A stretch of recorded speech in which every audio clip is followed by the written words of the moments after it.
ሰራዊት ቢከበኝ ቢሰፍር ዙሪያዬ አልነዋወጥም ስላለ አምባዬ።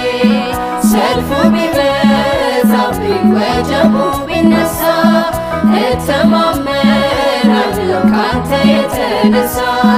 በዙሪያዬ ባሉ በከበቡኝ መሃል በእኔ ላይ መወደድ ሞገስ ጨምረሃል።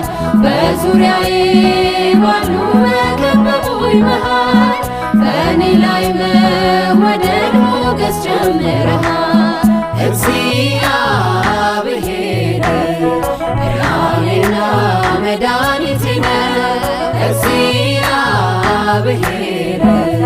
ብርሃኔና መድኃኒቴ ነው። የሚያስደነግጠኝ የሚያስፈራኝ ማነው?